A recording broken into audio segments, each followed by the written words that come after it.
Eu quero saudar você, professor, professora da Escola Bíblica Dominical, classe dos jovens, com a paz do Senhor Jesus Cristo. Estamos diante de nós com a quinta destas lições, desta série de lições sobre o profeta, a profecia de Jeremias. A lição de hoje fala sobre o início do cerco de Jerusalém. Então, eu gostaria de não tomar muito do seu tempo aqui, e ao mesmo tempo tentar ajudar alguma coisa na realidade da sala de aula. E por causa disso nós vamos estar trabalhando com essa lição um pouquinho diferente. Alguns tópicos nós vamos ensinar alguma coisa ou mencionar aquilo que me chama a atenção ou que traz algum tipo de paralelo com a nossa realidade, né? Talvez seria a palavra aplicação para nós. Eu vou compartilhar com você aonde eu vejo estas aplicações possíveis.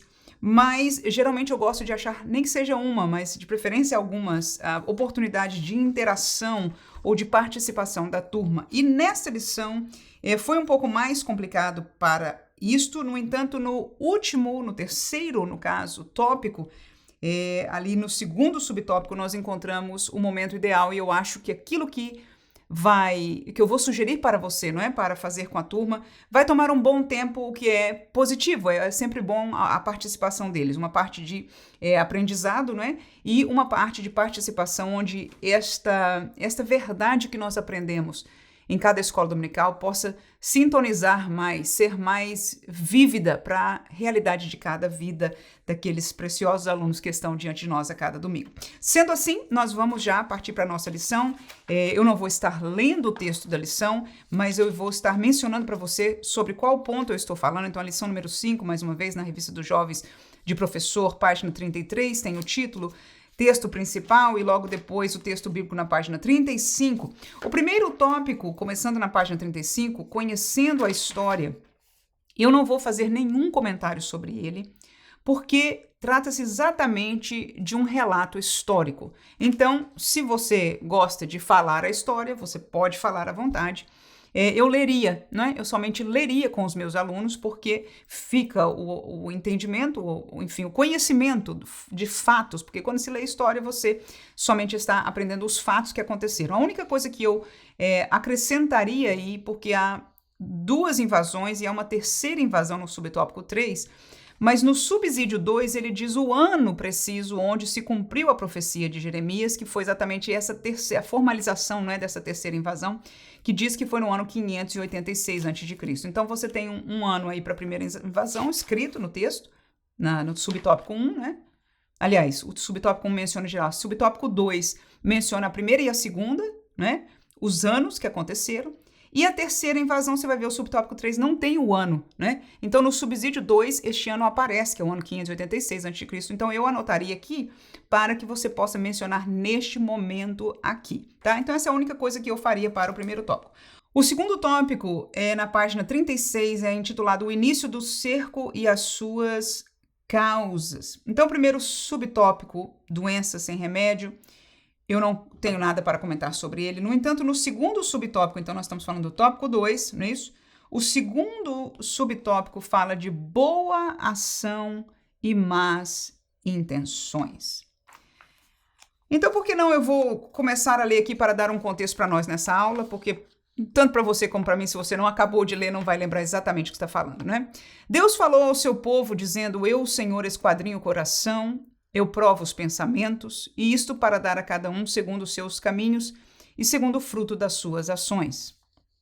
Então, já vejo aí a primeira palavra que o autor está caminhando aqui, vem da parte de Deus, não é?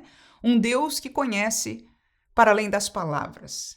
Portanto, o comentarista está falando das intenções, não é isso? E Deus aqui está falando exatamente das intenções, não só das intenções, mas das ações, porque ele diz para dar a cada um seus caminhos segundo os frutos das suas ações. Então, neste versículo está retratando exatamente o título deste subtópico. Nós, como seres humanos, nós temos as nossas ações, mas nós temos pensamentos, sentimentos por trás dessas ações que são as nossas intenções. E algumas vezes essas ações e palavras falam para a direita, quando a nossa intenção, em verdade, é contrária, é para a esquerda. Então, isso é possível, nós humanos somos capazes de fazer tais coisas, e foi um caso claro aqui na pessoa do rei, não é? Com esta realidade, o rei Zedequias foi consultar a Deus, mas com uma intenção não clara, não evidente, talvez até em verdade contrária. Em suas palavras parecia boa, mas o seu coração, na verdade, não tinha aquela intenção. Vamos continuar a leitura do tópico aí?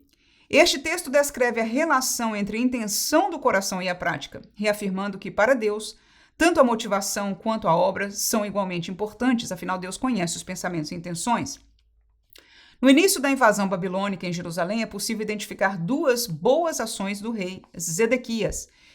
A primeira é que ele consultou ao Senhor por intermédio do profeta Jeremias, e a segunda é que ele buscou socorro em Deus. No entanto, Jeremias diz que, mas nem ele, nem os seus servos, nem o povo da terra deram ouvidos à palavra do Senhor.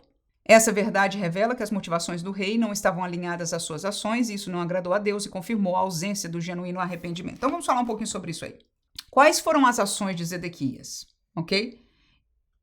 O comentarista nos coloca duas aí. Consultar o homem de Deus, o profeta, ok? E a segunda, buscar a Deus. E eu vou acrescentar uma aqui para contextualizar conosco um pouquinho. Falar ou usar o nome de Deus em sua fala, ok? Naquilo que nós falamos, usar Deus, a palavra Deus, o nome de Deus, a pessoa de Deus, o nome de Deus. Ou mencionar a palavra de Deus. Um versículo bíblico. Um texto bíblico. Essas são ações.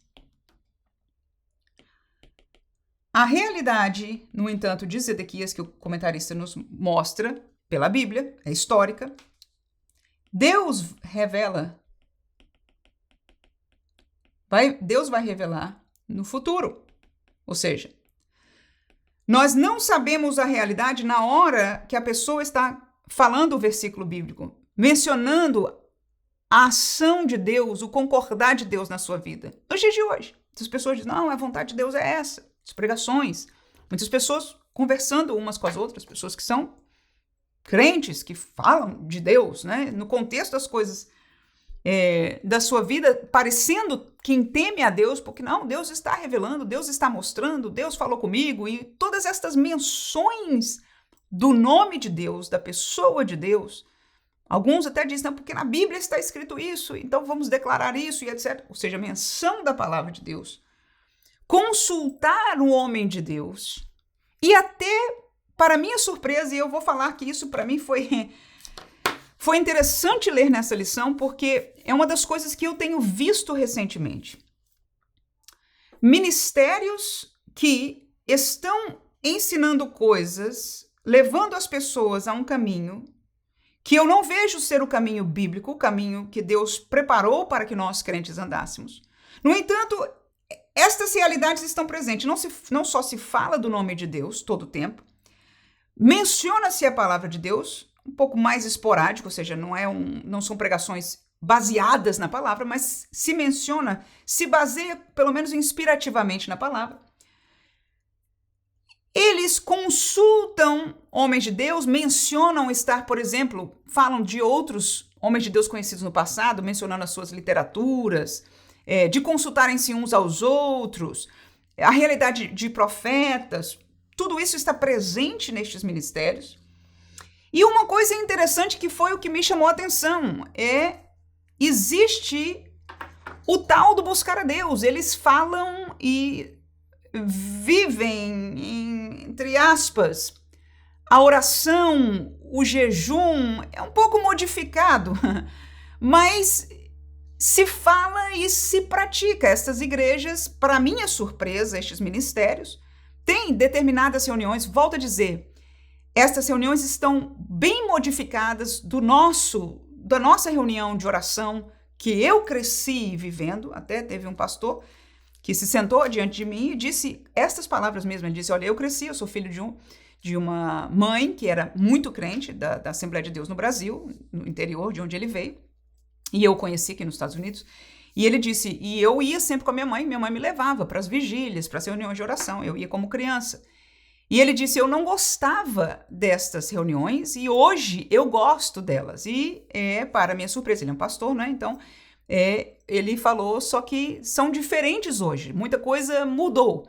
E a realidade é que em vendo agora na prática as reuniões que são essas, não tem nada a ver, ou seja, de oração mesmo, já não existe mais, Buscar a Deus é falado hoje, é até vivido no sentido das pessoas irem a estas reuniões, mas a maneira de buscar é completamente diferente. Então, falar em tudo isso, participar, ter esta aparência, estas palavras, são as ações das pessoas. E se nós formos julgar as pessoas pelas ações, honestamente, irmãos, eu teria que dizer que tá tudo certo no meio evangélico. Porque, com exceção dos pecados que às vezes se afloram, né? Há um escândalo aqui, um escândalo ali, saiu, passou. Ninguém fica sabendo da realidade familiar, pessoal de cada uma dessas pessoas. E nós não podemos julgar a ninguém sem saber, de maneira alguma. Então, se eu tivesse que julgar somente pelas ações, eu diria tá tudo certo. E nós é que estamos julgando errado e pensando errado, talvez, sobre essas pessoas, estes ministérios. E Deus está em tudo e todo mundo aí neste sentido do mundo evangélico. No entanto, o que nós aprendemos dessa lição é que a realidade, portanto, aquilo que vai no coração destas pessoas, destes ministérios, a realidade espiritual por trás das obras, Deus vai revelar no futuro. A obra final, isso aqui não está falando apocalíptico, mas a obra final, por exemplo, de Zedequias, ele fez uma coisa, ele fez outra coisa que tem aparência positiva. Mas qual foi a obra final dele? O texto de Jeremias, que o pastor colocou aqui, né? Jeremias 37:2, vai falar aqui, ó. Ele escreveu aqui. Mas nem ele, nem os seus servos, nem o povo da terra deram ouvidos o quê? À palavra do Senhor. Então, Deus respondeu por boca de Jeremias, mas nem ele, o rei, nem as pessoas que o estavam seguindo, quiseram obedecer, dar ouvidos à palavra de Deus. Então, uma outra palavra que eu quero deixar claro para nós, e eu realmente gostaria que você, se precisar até rever este tópico aqui, talvez eu não seja muito feliz nas minhas palavras, na explicação, mas eu gostaria que você ouvisse e revisse isso aqui. Por quê? Porque os nossos jovens não estão se alimentando espiritualmente, muitos, só do que nós, o pastor da tua igreja, os obreiros que oram por eles, estão dando. Muitos se alimentam através da música, são levados a ver e ouvir palavras, podcasts de outros ministérios que refletem aquilo que eu estou falando aqui agora. E uma das coisas que vai impactá-los é o que eu vou falar agora, é o fruto.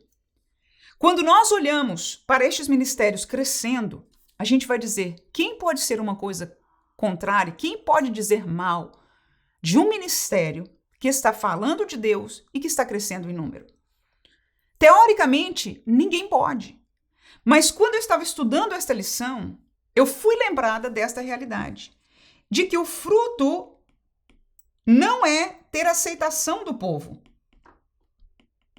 Aceitação. Ou aplauso do povo. E eu digo isso porque estes ministérios não só têm crescido com adultos, mas sobremaneira jovens e adolescentes. E você pode dizer, olha, é porque estão acessando ou alcançando culturalmente a eles de uma maneira diferente.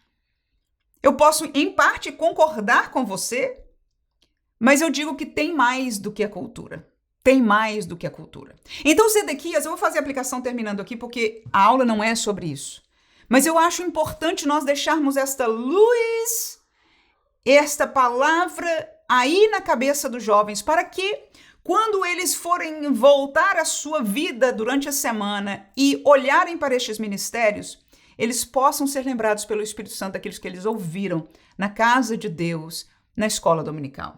Então, o fruto bíblico, o fruto na vida de Zedequias, que é o que demonstra o que ele é diante de Deus, Veja, ele falou do nome de Deus, ele consultou a Deus, ele buscou a Deus, faz suas ações. Mas a realidade do coração dele não foi vista até que se viu o fruto da resposta dele. Que Jeremias escreve no versículo 2 do capítulo 37 que acabamos de ler, que ninguém quis obedecer a Deus. Este foi o fruto final, tá? Então, o fruto diante de Deus, do ministério ou do reinado desta pessoa, não está na aceitação do povo. Por quê? Porque, como diz este texto, o povo foi no mesmo caminho que ele. Ou seja, cada um estava aplaudindo. Ele disse, Jeremias é mentiroso, vou até prender. Ele prendeu Jeremias. Vou prender. Para ver se Deus falou mesmo. Eu acho que você é mentiroso, ok? Então, Jeremias está falando a voz de Deus, mas ele não ficou satisfeito com aquela voz. E ele até quis prender a Jeremias. E você está vendo que o povo concordou com ele, porque exatamente era este o evangelho que o povo queria. No caso de Zedequias, ele dizia, Babilônia não vai vir, o Egito nos vai ajudar. Deus do passado, a gente vai ver isso na lição de hoje. O Deus que fez obras e guardou, nós somos Israel de Deus. Como é que nós vamos ser destruídos? Essa palavra de Jeremias é louca. Não vai acontecer, porque nessa altura as profecias já eram de uma destruição total da cidade. Então, Zedequias tinha, entre aspas, uma outra teologia, dizendo que não vai acontecer nada disso. E o povo estava em massa com ele. O que eu aprendo daqui? É que ver a massa do povo de Deus, imagina de conversos, de virando o povo de Deus, aumentando supostamente, eu vou falar essa palavra sem medo de errar, o alcance do evangelho, ok? Ter o aplauso dessas pessoas e o número não significa que está tudo bem, porque com Zedequias, na verdade, estava tudo mal. Com isso, eu não estou acusando diretamente, porque não é suficiente para acusar. E, na verdade, a minha intenção e nenhuma de nós deve ser acusação, colocar para baixo, dizer que está todo mundo errado, só por estar errado, só porque não é da nossa denominação. Deus nos guarde. Que existam outras grandes, abençoadas, santas denominações, em nome de Jesus. Este não é o problema. O problema é quem está obedecendo a Deus, quem está seguindo o caminho de Deus, quem não está. E é onde eu vou terminar este comentário do segundo subtópico. Se o fruto não é visto por ter aceitação e aplauso do povo, então por onde é visto o fruto? Pelo caminho para onde o povo está sendo guiado. Tá aí. Isso é o que eu vejo na prática, tá? Eu analiso isso no meu dia a dia com relação às igrejas que eu vejo hoje, os ministérios que eu vejo hoje. Essa é a minha análise. Mas quando eu olho para um texto desse, eu disse, é isso mesmo. Porque Zedequias, teoricamente, podia estar certo. Caramba, Jeremias falando um negócio desse, nós somos o povo de Deus. Deus está conosco. Nós não podemos ficar aceitando essa mensagem negativa. É ou não é o que nós escutamos hoje? E os púlpitos deixaram de pregar as mensagens negativas e passaram a pregar as mensagens humanistas. E assim por diante. E o povo está feliz. E o povo está vindo. E o movimento está crescendo. Qual é o fruto bíblico, verdadeiro, destes ministérios? Definitivamente, o fruto para ser julgado diante de Deus não é a aceitação do povo, mas sim olhar para o caminho que o povo está sendo guiado. Qual o caminho que eles estão sendo levados? A ter a Deus mais como um amuleto, fazendo favores, fazendo a sua vida a melhor, mais próspera possível? Ou renunciando à sua vida para Deus? Não falo da vida, as prioridades mesmo. Amando mais ou menos o mundo, desejando mais ou menos a vinda de Jesus. E assim por diante. Mais perto da santidade, separação total do mundo? Ou vivendo um pouco mais como o mundo e dizendo, isso é besteira, não há problema. A gente está assim, estamos juntos, não estamos casados, mas depois a gente casa. E também, se não, qual o problema?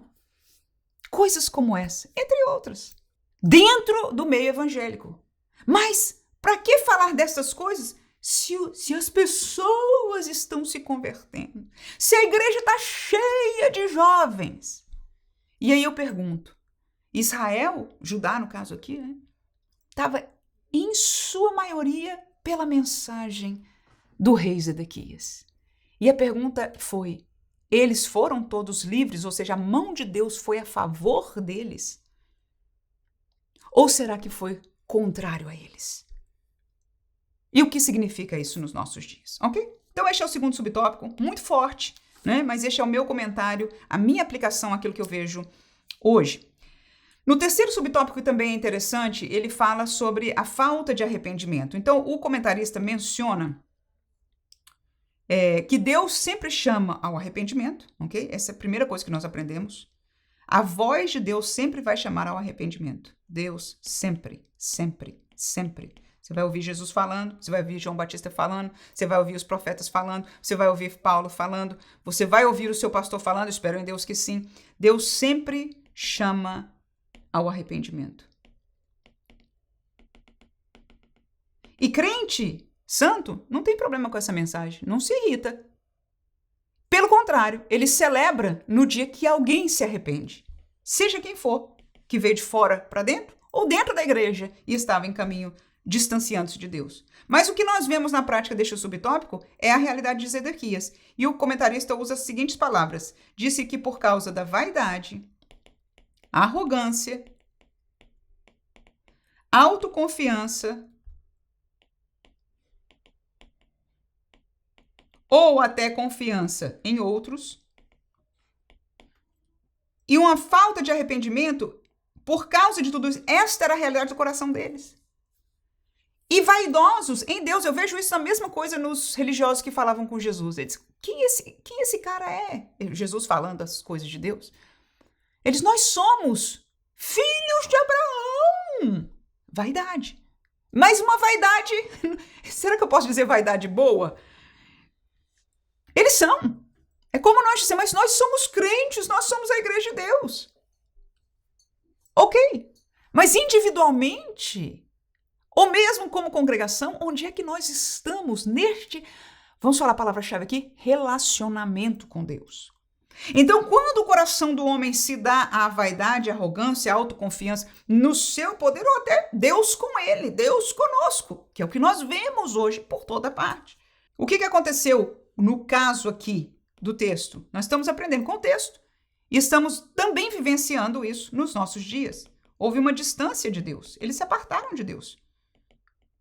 Quando nós somos vaidosos em nosso evangelho, em nossa igreja, em nossa maneira de adorar, que isso, essa gente careta, não tem nada a ver.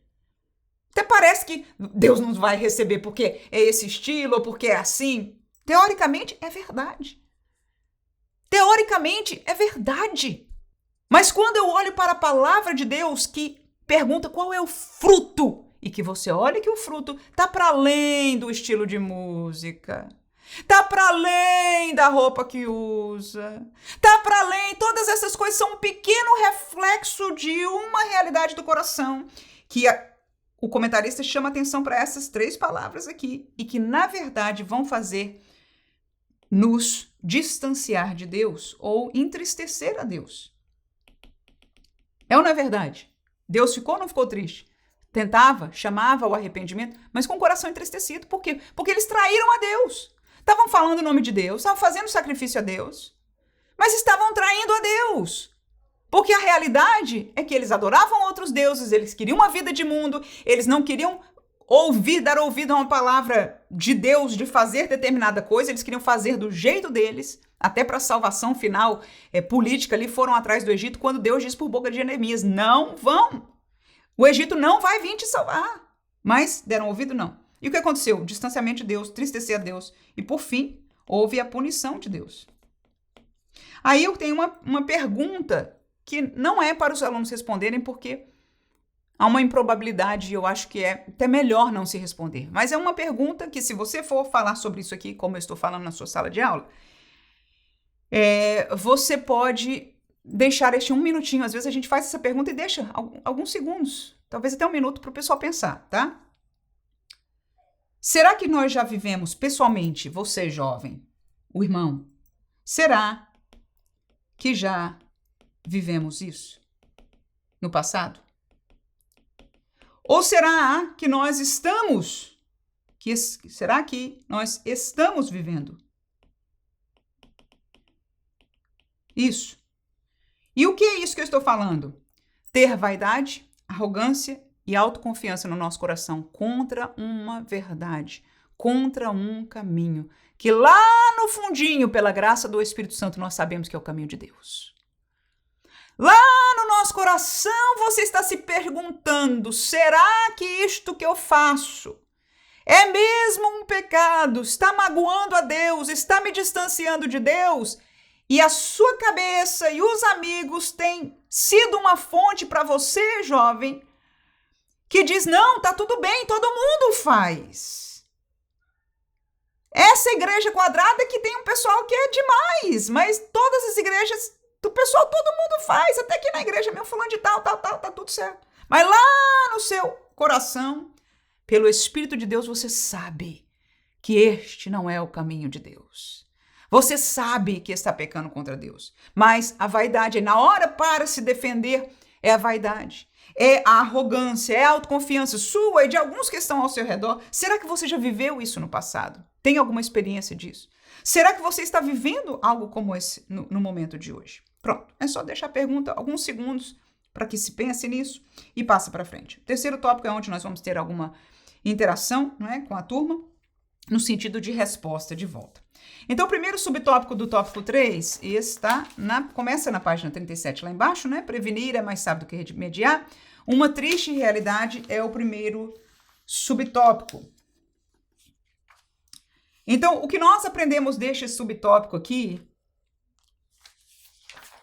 é que qual foi essa triste realidade? A triste realidade é que Zedequias tinha esperança ao consultar o profeta, que Deus diria, sim, tudo bem, tô com você, vai estar tudo certo. Ele foi consultar porque a esperança dele é que a voz do profeta, a voz de Deus, viesse a seu favor. E esta é uma realidade, irmãos, outra coisa que eu vejo demais hoje, demais. Muitas pessoas estão indo para a igreja e eu vou confessar que, como prática, eu não sou assim, mas eu não posso dizer tampouco que eu nunca vivenciei isso. O quê? Ir para Deus com a intenção de que Deus concorde com o meu projeto.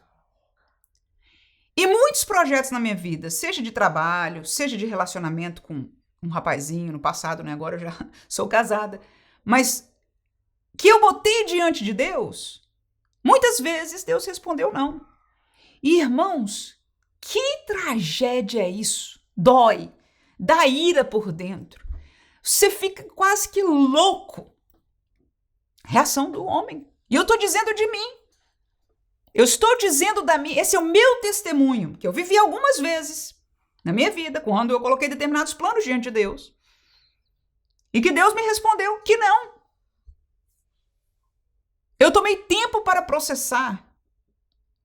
E decidir, depois desse processo comigo mesmo, a obedecer ou desobedecer. Graças a Deus que o Senhor me guardou. De, apesar de lutar com Ele, com esta realidade de Deus me negar, eu sempre me rendi à vontade de Deus. Chorando, com raiva, igual filho, irmãos. Você exorta um filho, você dá um castigo a um filho, você diz que não para um projeto que ele tinha, é igualzinho. Ele vai para o quarto irado. E toma tempo para passar, porque você está indo contrário à índole do homem. E o homem é isso aqui, é vaidoso, arrogante, autoconfiante. Só que ele não conhece o amanhã. E vamos falar de filho e pai agora aqui? Você, como pai, tem experiência de que este caminho que o filho está querendo ir, este amiguinho que ele está querendo ter, esta realidade, caminho que ele está querendo buscar, não vai dar bem para ele. Você faz isso por amor. Mas ele não entende como amor. Nós, diante de Deus, eu sei que Deus me ama, mas caramba, não dá para dar um jeito de juntar o meu plano e você fazer Deus ficar tudo certo aí? A gente fica se combatendo. Será que você, professor, já viveu alguma coisa como essa? Estou confessando aqui, eu já vivi. Quando nós nos rendemos, os dias, meses e anos se passam, e lá na frente a gente olha para trás e diz, caramba, Senhor, muito obrigada por ter me livrado daquele caminho.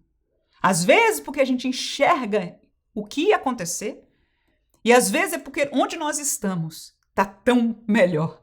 Aleluia, não quero trocar isto por absolutamente nada. Mas vamos voltar aqui ao Zedequias, no primeiro subtópico aqui. Zedequias foi buscando a resposta positiva, mas o que eu aprendo desse subtópico aqui é que Deus não se alia. O pastor usa a palavra aliado, né, com Deus. Ele pensava que Deus seria o seu aliado, mas Deus diz o contrário, eu serei o seu inimigo. Porque Deus não se alia à desobediência. Deus nunca vai mudar de ideia quando nós estamos num caminho de desobediência para com ele. Não faz sentido. Ele estaria ferindo a justiça dele, aquilo que ele é. Claro que na hora que nós temos o nosso projeto, os nossos desejos, a nossa carnalidade, a gente não vê aquilo como desobediência. Mas é por isso que eu perguntei naquele tópico, lá no fundo do seu coração. Teve uma pregação, teve um texto que você leu, que o Espírito Santo te fez claramente ver. E ele faz. Ele faz porque ele nos ama. Agora nos convém, e eu digo para você, eu sou tão humana como você. Nós, professores, somos tão humanos como os jovens. E nós temos que refletir isso para eles. Não se envergonhe de dar o seu testemunho. É fortaleza. Do mesmo jeito que quando eu falo estes testemunhos, para a maioria de vocês que estão me escutando, é algo que te assegura, é algo que faz você entender esta realidade de que nós somos humanos, mas de que há uma possibilidade de obedecer. Aleluia! De que há alguém passando as mesmas lutas que você. Então, essa realidade humana de um para com o outro é muito importante. Mostrar para os alunos que nós não somos grandes educadores, teólogos. Não! Nós somos gente.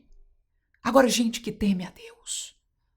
E ensiná-los o caminho do temor do Senhor é só o que nós devemos fazer e nada mais. Os jovens não precisam de mais teólogos. Precisam de gente que conheçam teologia, sã doutrina. Mas que, sobretudo, temam e vivam no temor do Senhor a palavra. Este é o exemplo. E o exemplo, ele vai ver em você, mas não vai ver tanto porque ele não te conhece. Ele não vive com você como a sua família. Então nós vamos testemunhar, se pela graça de Deus nós temos estes testemunhos. Então, Deus não se alia à desobediência e ele responde a Zedequias dizendo o quê? Não. A resposta é não. Aí o que o homem normalmente faz? Eu disse aqui, né? O homem geralmente fica com raiva. Mas outros exemplos de que o homem faz, procura outro profeta. Israel fez muito isso, muitos dos reis de Israel. Eu não me lembro na época do cativeiro, porque o próprio Jeremias mesmo. No tempo de Jeremias, num outro reinado para trás, eles tinham outros profetas que se levantavam. O rei buscava outros profetas, procura outros profetas. E nós vemos isso por toda parte. Se na minha igreja só fala de coisa ruim, não tem nada vai para frente, é aquela mesma renguense. Vamos buscar uma igreja que está falando de coisa que Deus está fazendo, que está acontecendo, e é isso, e é essa coisa toda, e é avivamento, e é o mundo inteiro, e etc. A irmã tem alguma coisa contrária a avivamento? Não, deixe que seja de Deus. Deixe que seja de Deus, absolutamente. Mas o que eu estou querendo dizer é que se este profetinha aqui, Jeremias velho, que só fala essa palavra que não vai para frente, que só fala palavra ruim, é ruim, irmãos. A palavra de Deus é ruim, a gente vai daqui a pouco fazer um negócio que é bem interessante com os jovens aqui, não é? Vai ser nosso trabalho com eles para participação, ok? Só fala ruim. Não, vamos para o ministério, vamos buscar para o profeta que está falando de Deus. Aí pronto, é o profeta que vem, que fala que vai dar tudo certo e que aquele pelo qual você está orando vai chegar num cavalo branco, oh, aleluia. E aí você está vendo já até a glória de Deus acontecendo, amém?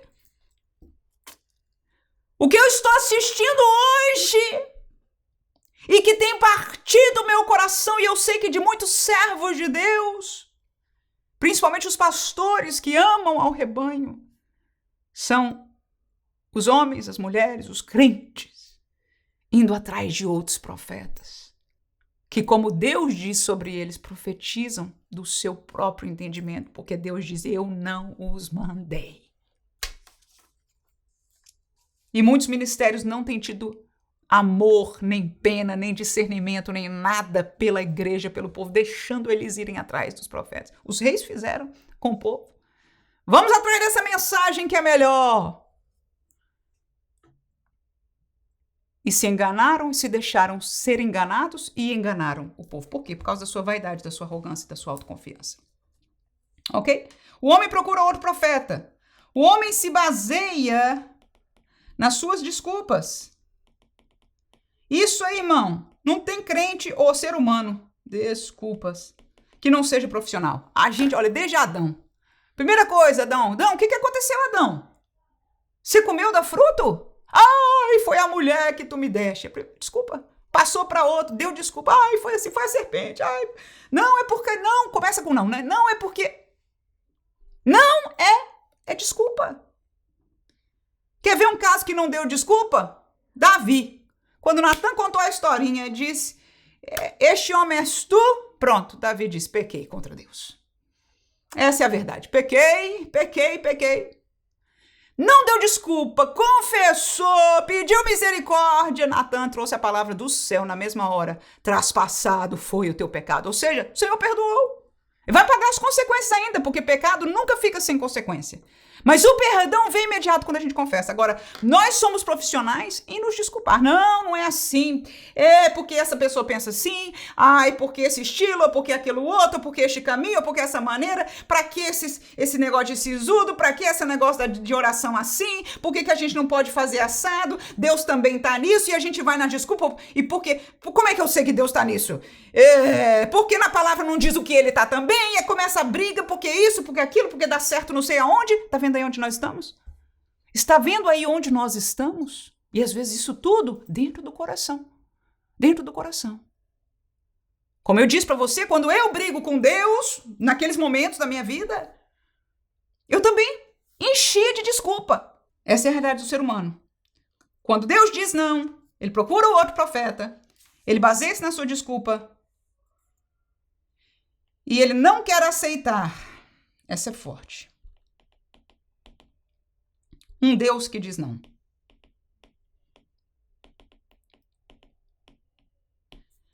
Isso é forte, irmãos. Isso é forte, uma colocação muito forte. Mas é uma realidade. A gente não quer um Deus que diga não. A gente não quer. Eu não estou dizendo que depois da gente batalhar a gente não se submeta. Alguns.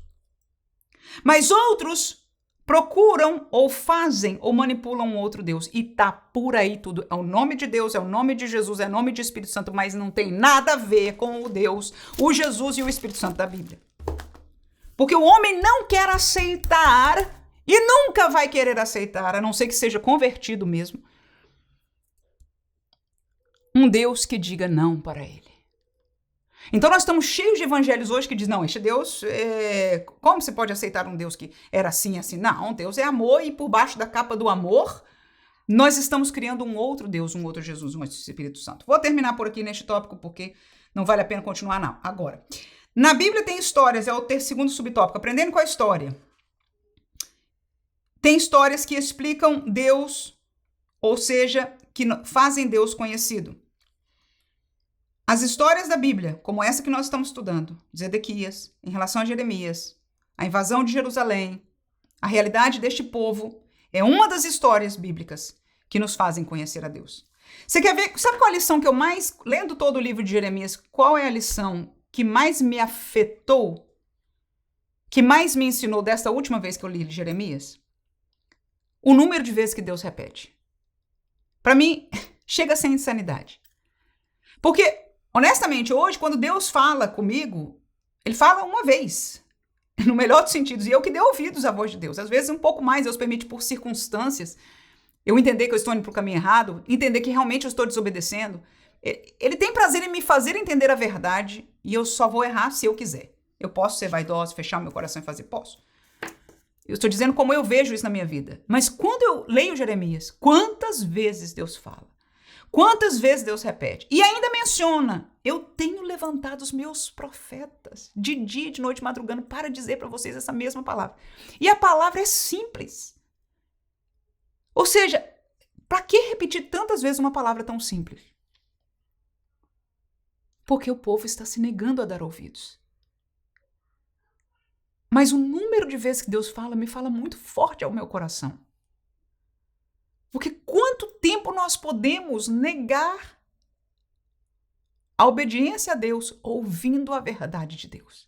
A prova é que nós podemos fazer muito, porque Israel fez, ok? Então, as histórias mostram quem Deus é. Qual é Deus? O que Deus é nessa história? Paciente. Ele não se cansa de nos mostrar o caminho certo. Ele não se cansa de nos dizer o que vai acontecer, as suas intenções. Ele não se cansa de agir em favor do arrependimento do homem. Ele só não vai mudar de barco. É o pai do filho pródigo. Ele nunca foi atrás do filho pródigo. Ele nunca foi fazer carinho nele lá, dizer, vem meu filho. Não, ele nunca foi. Mas ele não se cansava de todo dia esperar o filho voltar. E quando o filho voltou, você conhece o que ele fez. Então Deus nunca foi corroborar com o pecado do povo, dizer, tá tudo bem, a gente, vamos ficar. Não, saia do pecado agora. Saia do pecado com amor, de dia e de noite. Saia do pecado, ok? Então, as histórias que nós vemos das interações de homens com Deus na Bíblia nos ensinam quem é Deus. O pastor coloca para nós aqui o texto de Timóteo, 2 Timóteo, no capítulo 3. O versículo 10 e 11 vai falar da doutrina e do testemunho pessoal de Paulo. Vamos abrir lá. 2 Timóteo, capítulo 3, versículo 10 e 11. Eu vou passar isso aqui um pouco mais rápido, porque eu quero chegar na interação para fazer com os seus alunos. 2 Timóteo 3, 10 diz, tu, porém, tens seguido a minha doutrina. Falando Paulo com Timóteo, né? Você, meu filho, Timóteo, tens seguido a minha doutrina. O que é doutrina? É o ensino da palavra, né? No melhor sentido, a teoria da Bíblia, das coisas de Deus. Mas ele continua, não só a doutrina, mas o quê? O modo de viver, é o testemunho dele. A intenção, ou seja, Timóteo sabia a intenção do coração de Paulo. A fé, a longanimidade, a caridade, a paciência, as perseguições que eu sofri e como o Senhor me livrou de todas. Então, este testemunho de vida de Paulo é aquilo que Timóteo pôde aprender dele. Não só ele aprendeu de Paulo a doutrina, o caminho de Deus, como se fosse hoje bíblico, não é? Como através do testemunho pessoal de um homem de Deus para com Deus. 2 Timóteo, é o mesmo texto, tá? Só que o versículo 13, Paulo evidencia que existem enganadores entre nós. E você quer conhecer a marca maior dos fins dos tempos? Você pode fazer uma pesquisa bíblica. Fins dos dias, fins dos tempos, tempo do fim. E ler os textos que está falando sobre isso. O que marca estes textos é o crescimento dos falsos, do falso apóstolo, dos falsos profetas, da falsa doutrina, do engano. A corrupção do engano é a marca maior do tempo dos fins, segundo a Bíblia Sagrada, tá? E Paulo está dizendo aqui, existem enganadores entre nós. Abre o olho. Nem tudo que brilha é ouro. Nem tudo que se diz crente é crente. Paulo está querendo dizer, olha, você conhece a doutrina que eu tenho te ensinado. O caminho de Deus, a palavra de Deus. Você tem visto o meu testemunho diante de Deus, como homem de Deus. Segunda coisa que ele ensina, existem enganadores. E o texto que o pastor coloca para nós de 2 Timóteo 3. Estou só seguindo aqui, né? 14 a 16, veja que são 10, 11, 13, 14 a 16. Ele diz para permanecer na palavra, tá? Depois você pode ler, nós vamos passar adiante. Pode comentar alguma coisa sobre esse texto, depende do seu tempo na sala de aula. Terceiro subtópico fala sobre as obras de Deus. Ou seja, o que Deus, quando ele falava com o povo, ele dizia, lembre-se que eu cuidei de vocês. Lembre-se que fui eu que tirei vocês do Egito. Lembre-se que eu dei o pão, o maná para vocês no deserto. Lembre-se que eu fiz diante dos seus olhos o exército de Faraó ser enterrado, sucumbido naquele mar. E vocês se alegraram. Lembre-se que eu provi pão no deserto. Deus lembrava das grandes obras milagrosas que ele fez por eles no passado. Então, este eu chamaria de o lado de Deus. Este é o lado de Deus. Que mostra o quê? As suas obras, as suas provisões, o seu cuidado. na nossa história, na história de Israel. E o Salmo 105, você pode até ler com os anos, depende do tempo que você tenha, né? Vai mostrar este histórico aí. Mas eu vou terminar agora com a interação, tá? E a interação que eu gostaria que me veio ao sentimento neste texto aqui, neste contexto, é: nós temos o lado de Deus que mostra quem ele foi no passado e que mostra o desejo dele para o futuro. O que nos separa? O que nos separa é o nosso presente se nós estivermos em desobediência contra Deus. Se nós estivermos em pecado. Porque senão, tudo de Deus nos agrada. Ele não vai nos chamar ao arrependimento se nós não estamos em pecado. O nosso futuro é com Deus, tanto na terra como na eternidade. Então, não existe problema. O nosso presente pode, somente no presente é que nós podemos ter esta realidade. E aí a minha pergunta para o jovem, para cada um de nós, é: por que o lado de Deus é melhor?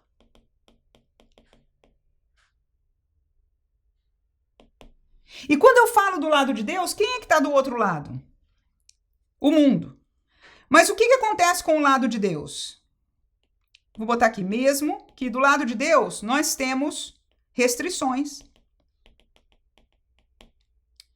Nós podemos ter punições. O lado de Deus é diferente do mundo. Na época se falava das nações, né, das demais nações. Lembra disso? Que o povo pediu: queremos um rei, para sermos como as demais nações. Qual é a realidade fora do lado de Deus? É uma realidade que não tem restrições? É o mundo. O mundo não diz para você: você não pode nem deve usar isso, fazer aquilo, cantar assim, fazer assado. Não tem restrições. E honestamente, nós como líderes na igreja, e eu creio que os pastores também, não tem prazer nas restrições. Nem para eles, nem para ensinar o povo. Jeremias não tinha prazer nas restrições. Mas Deus diz: eu não aceito. Eu não divido a minha glória com outro Deus. Não aceito. Eu não aceito o meu povo, que está chamado para um caminho de justiça, de ser meu, está praticando injustiça uns com os outros. E aí, quando você vem no contexto do Novo Testamento, piora a coisa, porque lá era pouca coisa que Deus pedia deles, honestamente, aqui entre nós. É muito mais sério o assunto no pacto que nós estamos vivendo hoje, mesmo que o pacto seja chamado Pacto da Graça. Então, mesmo com restrições, mesmo que Deus fale de punição, fale de inferno, fale de nos punir, de nos admoestar, mesmo que Deus, o lado de Deus seja tão diferente do mundo, ou pelo menos tenha que ser, eu estou falando do Deus da Bíblia. O Deus, o Jesus e o Espírito Santo de muitas igrejas não tem muita diferença do mundo. Mas o Deus da Bíblia é totalmente diferente do mundo. Ele diz: entre eu e o caminho do mundo não tem nada. Tudo que está no mundo, diz o texto de João, não é do Pai. Não vem de Deus. Deus não tem nada com o mundo. Mas o que nos faz querer então o lado de Deus? Por que o lado de Deus é ainda melhor? Mesmo que esta realidade aqui seja uma verdade bíblica. E você até pode deixar uma colocação assim para aqueles que já possam estar balançando. Vamos dizer que não seja assim, necessariamente. Mas vamos falar que, vamos dizer, eu estou dizendo para você que é, e você está estudando aqui a Bíblia comigo cada domingo, que o Deus da Bíblia seja este, de tantas restrições, que há algumas restrições. Nós somos livres para pecar. Nós somos livres para desobedecer a Deus. Nós não somos escravos. Mas isso não significa que o caminho de Deus seja livre para pecar, seja livre para desobedecer. O caminho de Deus é estreito. E o que faz estreito? São as restrições. Nós somos chamados a sermos perfeitos, como filho de Deus, como filho de um pai que é perfeito. Este caminho é bom, é o melhor. Tem restrições? Tem. Tem punição? Tem. É diferente do mundo em tudo? É. E nós amamos a liberdade total de fazer o que quer. Nós amamos nunca ser punidos. Nós amamos ser igual ao mundo. Amamos. Mas se o Deus da Bíblia é exatamente o contrário, o que faz o lado de Deus ser melhor? E aí deixa cada um responder. Deixa cada um responder. Amém? Deus abençoe você, professor. Que Deus possa usar e que nós possamos ser veículos. Como Jeremias foi da voz direta de Deus como profeta, nós sejamos veículos hoje da pessoa do Espírito Santo de Deus para falar, viver, compartilhar aquilo que Deus queira, e Ele vai cuidar do resto no coração de cada um. Sigamos orando pelos nossos alunos, siga orando por nós. As batalhas são uma realidade, mas o Senhor até aqui nos tem dado vitória e eu sei que tem dado a você também. Amém.